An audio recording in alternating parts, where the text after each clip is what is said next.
चुनाव भी फिक्स होता है, बिहार की तरफ महाराष्ट्र की तरफ बिहार भी फिक्स होता है। उनको मालूम है कि चुनाव परिणाम क्या होना है, इसलिए पहले ही से भूमिका बना रहे हैं ताकि अभी 2-4 बार बोल के रखेंगे कि फिक्स होता है तो परिणाम आएगा उस समय कह देंगे कि पहले ही से हम बोल रहे थे कि फिक्स है। तो परिणाम मालूम है, इसलिए इस तरह का वक्तव्य भूमिका में दे रहे हैं। लगातार ये बात बोल रहे हैं कि ट्रंप ने फोन किया, फिर उन्होंने कहा कि नरेंद्र ने सरेंडर कर दिया। बात तो रुक नहीं रही। इस तरह के विषय पे राजनीतिक के लाभ के लिए चर्चा नहीं करनी चाहिए। देश के सम्मान का सवाल है, सेना के सम्मान का सवाल है, इसलिए ऐसी बातों को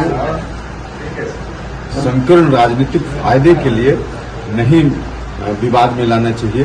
जो कुछ भी हुआ है पूरी दुनिया जानती है, देश जानता है कि किस तरह से सीज फायर का काम हुआ है। राहुल गांधी के दलित क्रम पे क्या कहेंगे? देखिए, सब उनका दिखावा है। दलित के आगे तो एक मुश्त उनको वोट दिया करते हैं।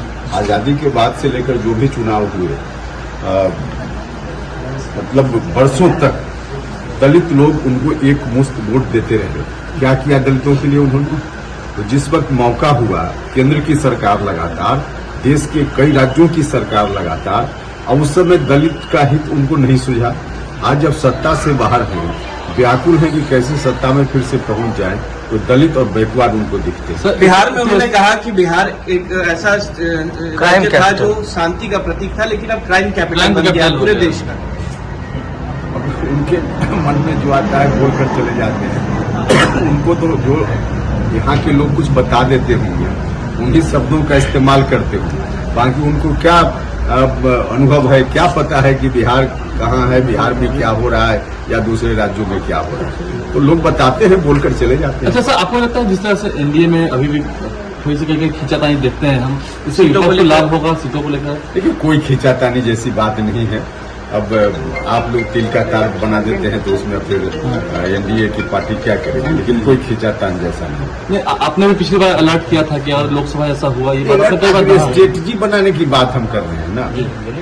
आप खुद भी कुछ काम करते हैं और उसका जो अनुभव है, उस अनुभव को लेकर आगे दूसरा काम करने में उस अनुभव को इस्तेमाल करके स्ट्रेटजी बनाते हैं ताकि आगे कोई ऐसी चूक न रह जाए। तो इस दृष्टि से हमने कहा है, इसमें कोई खींचतान जैसा कहाँ कोई मामला है। सब ठीक है अभी तक?